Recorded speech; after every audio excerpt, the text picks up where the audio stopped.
1. El trabajo. Pregunta, se habla mucho de la disciplina esotérica. ¿Debe cada estudiante forjarse su disciplina o hay alguien quien nos la pueda dar? Respuesta, miren, pueden haber reglamentos disciplinarios para comenzar, pero la persona, el discípulo responsable se traza su propia disciplina, cada vez más se va disciplinando. No hay que esperar que otro lo discipline. El verdadero gnóstico se debe trazar su propia disciplina, cada vez más estricta. Pregunta, ¿usted, maestro, se ha forjado una disciplina rigurosa?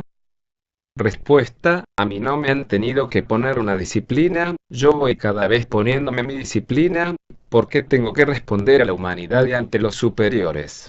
Por ejemplo, fíjense ustedes, voy a contarles algo que me pasó en cierta época. Resulta que una noche estaba yo en mi trabajo, cerca de trabajar con cierta conciencia, se me olvidó preguntarle algo al venerable maestro Samael. Él se encontraba en esos momentos en la iglesia gnóstica en los mundos internos. Estaba yo al tanto de todo esto, pero como se trataba de algo que para mí tenía importancia, porque estaba relacionado con el trabajo que estaba realizando, arranqué hacia allá, lo más rápido a preguntarle al maestro Samael lo que tenía que preguntar y esperaba volver a mi trabajo como allá no existe ni el tiempo ni la distancia. Esa noche el venerable maestro Samael estaba dando una enseñanza a una persona que yo no conocía. Llega entonces como se llega con apuro, anhelando obtener respuesta rápida. Maestro. Etcétera, etcétera, le dije lo que tenía que preguntarle y no me contestó sí o no, me dijo. Arrodíllese 3 horas ahí, eso fue lo que me respondió. Arrodíllese 3 horas ahí, y él siguió dándola enseñándola a otra persona que había ahí, hasta la espalda me volteó y yo en pleno salón de la iglesia gnóstica arrodillado. A mí me ardía la cara de vergüenza, entraban maestros, entraban mis condiscípulos y me miraban y pensando yo en mi trabajo que me estaba trazando. Bueno, a las 3 horas ya aquella persona se había ido y el venerable maestro Samael se encontraba por el interior de la iglesia y a las 3 horas precisas salió y me dijo, levántate, y eso es para que otro día no se crea usted más que los demás. Tú no eres más que esa persona que estaba recibiendo enseñanza mía, tú eres peor que esa persona más bien, tú eres un imprudente, mal educado. Ahí les estoy dando una enseñanza a todos ustedes para que vean que la disciplina tiene que ponérsela a uno. Un acto de mala educación allá no dejan pasárselo a uno, está conversando otra persona, uno tiene que escuchar callado. Un acto de mala educación es una bomba atómica en contra de uno, estoy hablando de la parte esotérica. Así pues que 3 horas me arrodillaron y a mí no se me olvida jamás esto. Jamás. Había orgullo en mí. Me creí superior porque estaba trabajando, como la otra persona no lo estaba haciendo, por eso me creí superior y dije, no. El maestro me atiende a mí, deja a la otra persona ahí, me da la respuesta que necesito y me regreso a trabajar, pero no fue así, estuve por este hecho arrodillado 3 horas. Les cuento a ustedes para que saquen su conclusión de la conducta disciplinaria que uno debe conocer. ¿Ven lo delicado que es esto? Pregunta, haciendo prácticas en grupo, ¿es conveniente poner un tiempo? Hasta ahora nosotros venimos haciéndolo así, poniendo un tiempo de 1 hora, hora y media, etcétera. Respuesta, eso del tiempo o no tiempo. Me gusta más bien que lleguen a un acuerdo el grupo. Es mejor que se haga de común acuerdo. Pregunta, ¿que lleguen a un acuerdo en el horario? Respuesta, claro, eso es indispensable. Entonces deben ponerse de acuerdo el grupo. Pregunta, maestro, sabemos que la hora es para formalizarnos más, es decir, para disciplinarnos y creemos que es indispensable todo lo que usted nos ha explicado anteriormente, ya que hay en muchos lugares un desorden en este aspecto, pues el grupo no se pone de acuerdo y cuando se va a practicar cada cual viene a la hora que él quiera y creemos que allí no hay nada que hacer. Respuesta, para empezar debe haber un orden. Empiecen a tales horas. Eso, repito, deben concretarlo con el grupo. Y otra cosa. Miren, es muy indispensable el orden. Por ejemplo, usted está haciendo una concentración o una meditación. Llego yo a la hora que a mí me conviene, le interrumpo su trabajo y otro me lo interrumpe a mí y así no sale nada. Es conveniente hacer un acuerdo. A tal hora nos vamos a reunir. Se reúnen todos y acuerdan las horas más o menos que les va bien a todos. Pregunta, ¿las prácticas de desdoblamiento astral en grupos, que alguien las dirija, es correcto hacerlas? Respuesta, honradamente, nunca he visto que en prácticas colectivas la gente salga consciente ni mucho menos, ni el que dice que los va a sacar en astral, lo hace. Esos son mitómanos y la gente les come cuento y empiezan a imaginar miles de cosas, pero todo eso es subjetivo. Ahí lo que hay es un hipnotismo colectivo y la gente con su imaginación mecánica hace maravillas y luego pasan a creer que lo que vieron era verdad. Pregunta, ¿aunque todos vean lo mismo? Respuesta, sí. Aunque todos vean lo mismo. Yo he visto muchas cosas de esos payasos. Así los llamo, que dicen que van a salir en astral con los grupos. Esos son payasos. Porque ni ellos mismos son capaces de salir conscientes en cuerpo astral, los hechos lo están demostrando. Si salieran en astral se darían cuenta de las atrocidades que están cometiendo y corregirían errores, cambiarían. Pero veo que esos entre más días son peor que cerdos. Pregunta, cuando en el día la autoobservación ha sido nula, ¿ese día podemos practicar la muerte del yo? Respuesta, pero si no se ha autoobservado. ¿Podría usted salir a la calle a pelear sin saber con quién? No, hay que autoobservarse. Si no se ha autoobservado, ¿con quién va a pelear? ¿A quién va a eliminar?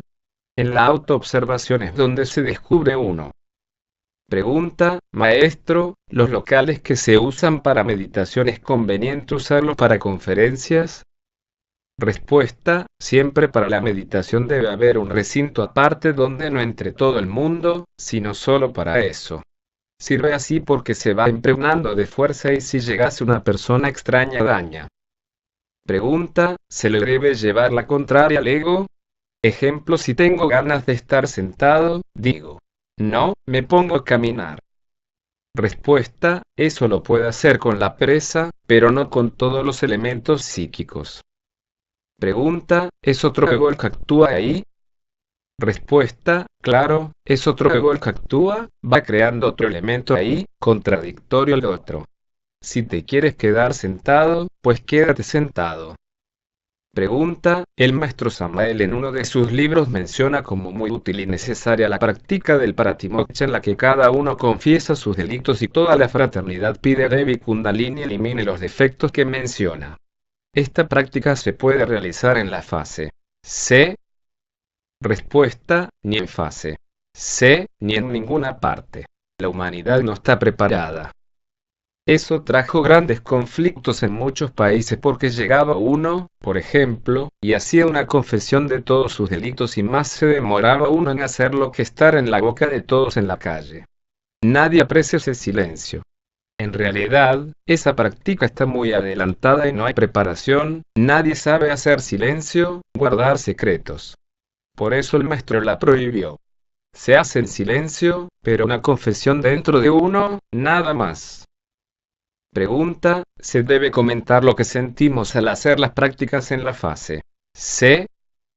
Respuesta, nada, nada, nada.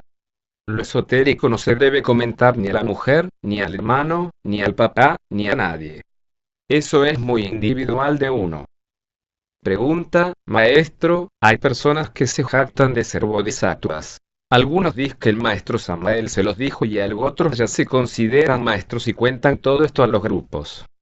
Respuesta, son ignorantes, porque más vale ser un principiante y no un bodhisattva, porque el bodhisattva trae todos los resabios del pasado, y se entiende que el bodhisattva está rodado o caído y levantarse es muy difícil. Tenemos a la vista muchos bodhisattvas y no se ha levantado el primero todavía. Salen maldiciendo de la gnosis, del BM Samael o Weor, y siempre, por lo regular, lo traicionan. Pregunta, hay personas que dicen que los maestros están dando mensajes y que deben transmitir a los miembros de fase C. ¿Qué pasa con esas personas? ¿Se les debe creer o qué? Respuesta, nosotros recibimos dos tipos de enseñanzas, la esotérica y la exotérica, pero hay muchos elementos que están resultando mensajeros. Aquí hay unos en Colombia, que dicen ser mensajeros de Anubis, dando mensajes. Hay que cuidarse de esos elementos, por eso necesitamos el despertar de la conciencia individual para no dejarse enredar por esos elementos, ¿entienden? Pregunta, hay personas en fase C que no quieren trabajar con los grupos, o sea, en la sede de la escuela, alegando que no quieren seguir a nadie ni apoyarse en los grupos para trabajar en sus casas. ¿Qué le recomienda usted a esas personas?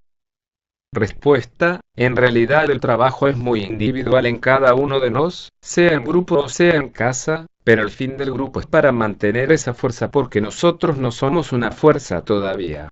Si nos aislamos, nos apagamos, terminamos en nada. Para eso se usan los grupos, se crean fuerzas magnéticas y de ahí viene la ayuda directamente de las jerarquías. Cuando uno se aísla de un grupo, se aísla directamente de las jerarquías y de hecho queda aislado. Por eso dicen que una golondrina ni hace llover ni hace verano.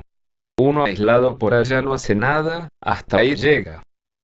Pregunta, maestro, todas aquellas personas que han pasado todas las fases A, B, y entran en la C de una escuela gnóstica, después se han salido, ¿esos les toca pagar karma?